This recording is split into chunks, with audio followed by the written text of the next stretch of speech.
Assalamualaikum warahmatullahi wabarakatuh. Perkenalkan, nama saya Gamal Kholidi dengan NIM I1D119022, Prodi Sentra Tasik, Fakultas Ilmu Budaya Universitas Negeri Jambi dengan mata kuliah Antropologi Seni. Di sini saya akan mempresentasikan hasil makalah saya yang berjudul Kehidupan Berkelompok dan Definisi Masyarakat. Yang pertama itu ada kehidupan berkelompok dalam alam binatang. Yaitu bukan hanya makhluk manusia saja, melainkan juga banyak jenis makhluk lain yang hidup bersama individu-individu sejenisnya dalam sebuah kelompok.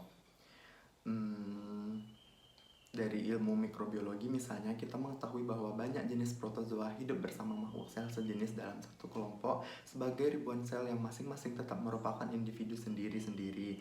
Dalam kelompok protozoa misalnya jenis Hydrasitinia itu ada sebuah pembagian kerja yang nyata antara subkelompok. Ada subkelompok yang terdiri dari ratusan sel yang fungsinya mencari makan. Bagi seluruh kelompok, ada subkelompok lain yang fungsinya memproduksi jenis dengan cara membelah diri. Ada subkelompok yang fungsinya meneliti keadaan lingkungan dengan kemampuannya membedakan suhu yang terlampau tinggi atau terlampau rendah untuk mendeteksi adanya bahan yang dimakan, adanya lingkungan yang cocok sehingga cocok untuk memproduksi, dan lain-lainnya. Yang kedua itu ada kehidupan berkelompok makhluk manusia. Manusia adalah jenis makhluk yang juga hidup dalam kelompok. Dengan demikian maka pengetahuan mengenai asas-asas hidup berkelompok yang sebenarnya telah dapat kita pelajari pada berbagai jenis protozoa, serangga, dan binatang berkelompok tersebut juga penting untuk mencapai pengertian mengenai kehidupan berkelompok makhluk manusia. Walaupun demikian, masih ada suatu asasi yang sangat mendasar antara kelompok manusia dan binatang, yaitu sistem pembagian kerja, aktivitas kerjasama, dan berkomunikasi dalam kehidupan berkelompok bersifat naluri. B, yaitu berbagai wujud kelompok manusia. Berarti ini adalah kelompok manusia, yaitu manusia di muka bumi saat ini berjumlah lebih dari 3 miliar dan seluruh makhluk jenis Homo sapiens ini menampakkan suatu keragaman yang disebabkan karena ciri-ciri ras, yaitu ada 3. Ras Caucasoid, Mongoloid, Negroid, dan beberapa ciri lain yang berbeda-beda. Namun seperti yang telah disebutkan tadi, beragam ciri khas itu tidak menyebabkan timbulnya beragam pola tingkah laku manusia. Orang Indonesia misalnya yang memiliki ciri ras Mongoloid, yaitu Melayu, yaitu kita orang pribumi, tidak begitu berbeda dalam hal tingkah laku yang dibandingkan dengan orang Indonesia yang mempunyai ciri ras Mongoloid atau Cina Selatan atau orang keturunan Indonesia bagian asing.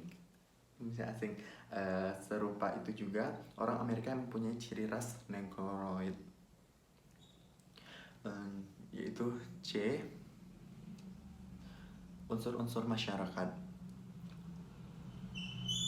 Adanya macam-macam wujud kesatuan kelompok manusia menyebabkan bahwa kita memerlukan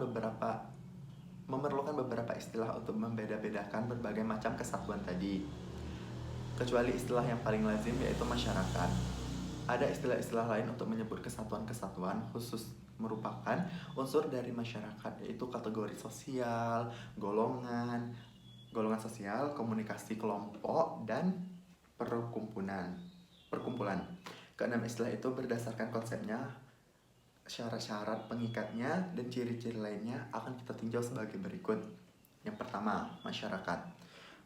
Dalam bahasa Inggris dipakai istilah society yang berasal dari kata Latin socius, berarti kawan. Istilah masyarakat sendiri berasal dari akar kata bahasa Arab yang berarti syakra, atau artinya ikut serta ataupun berpartisipasi.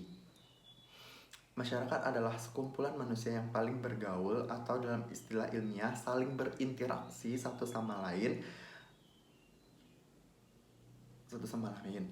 Negara modern misalnya merupakan suatu kesatuan manusia berbagai macam prasarana yang memungkinkan berinteraksi secara intensif dan dengan frekuensi yang tinggi. Suatu negara modern misalnya mempunyai suatu jaringan komunikasi berupa jaringan jalan kereta api, jaringan perhubungan, udara, telekomunikasi, radio, dan surat kabar dan lain-lainnya. Yang kedua itu ada kategori sosial. Kategori sosial adalah kesatuan manusia yang berwujud karena adanya suatu ciri atau suatu kompleks ciri-ciri objektif yang dapat dikenakan kepada manusia-manusia itu. Ciri-ciri objektif itu biasanya dikenakan oleh pihak dari luar kategori sosial itu sendiri tanpa disadari oleh yang bersangkutan dengan suatu maksud praktis tertentu. Misalnya dalam masyarakat suatu negara ditentukan melalui hukumnya, ada kategori warga di atas umur 18 tahun. Dengan kategori warga tersebut, itulah yang menjadi membedakan antara warga negara yang hak pilih dan warga negara yang tidak mempunyai hak pilih dalam pemilihan umum. Yang ketiga, ada golongan sosial. Dalam masyarakat Indonesia misalnya ada konsep golongan muda. Golongan sosial ini terdiri dari manusia yang oleh pihak luar disatukan berdasarkan atas suatu ciri, yaitu sifat muda. Namun selain ciri objektif tersebut, golongan sosial ini digambarkan oleh umum sebagai suatu golongan manusia yang penuh idealisme, belum terikat oleh kewajiban-kewajiban hidup yang membebani, sehingga masih sanggup mengabdi dan berkorban kepada masyarakat penuh sebagai masyarakat penuh. Keempat, kelompok dan perkumpulan. Suatu kelompok atau grup juga merupakan suatu masyarakat karena memenuhi syarat-syaratnya dengan adanya sistem interaksi antar para anggota, dengan adanya adat istiadat, serta sistem norma yang mengatur interaksi itu, dengan adanya kontinuitas, serta dengan adanya rasa identitas yang mempersatukan semua anggota tadi. Yang kelima, ada beragam kelompok dan perkumpulan. Perkumpulan dapat dikelaskan berdasarkan prinsip guna dan keperluan atau fungsinya. Dengan demikian, ada perkumpulan-perkumpulan yang gunanya untuk mencari nafkah, untuk melaksanakan suatu mata pencarian hidup atau memproduksi barang.